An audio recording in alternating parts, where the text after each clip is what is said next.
My name's Andrea Burrows. I'm a research associate in public health at Teesside University, and I belong to the School of Health and Life Sciences.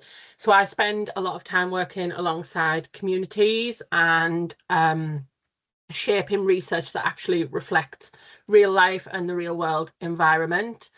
A lot of my work involves public and patient involvement and engagement, which in simple terms is making sure that research isn't designed in isolation, and the people who are affected by the policies and service changes that are implemented have a voice in that research.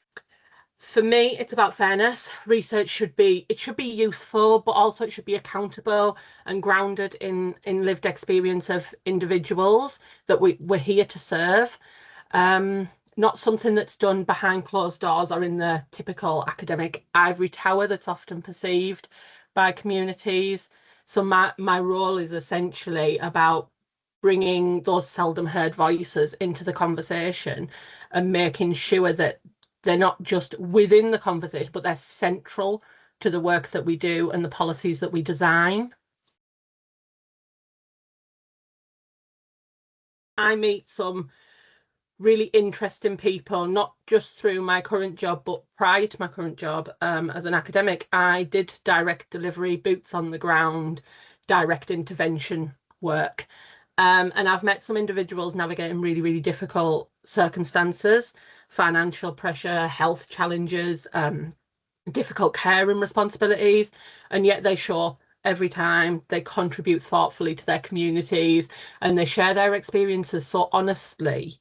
And it really takes a lot of courage to do that, particularly in an environment where you maybe don't feel that you belong, or that the narrative has maybe made you feel that you don't belong sometimes. But I've also been incredibly lucky to work with a genuinely amazing team, really nurturing individuals and women. Predominantly, I work with women. So there's Professor Amelia Lake and Dr. Helen Moore and Dr. Claire O'Malley. And what they've managed to do and what we've managed to do is create a space where kindness really, really matters, and collaboration. And they're not just words. So we genuinely support each other. And that support that I've received has given me a lot of confidence at points where I probably wouldn't have had it on my own. From my experience, research can feel shaped by traditional hierarchies and not necessarily the most open doors sometimes. And if you work in participatory approaches, which I do, it relies really heavily on relationship building and listening.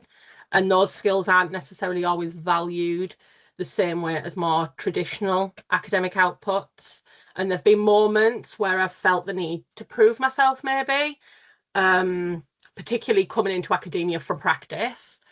But over time, I've actually realised that you don't need to become someone else to belong, I suppose. You can be rigorous and relational, and you can care deeply and still be credible.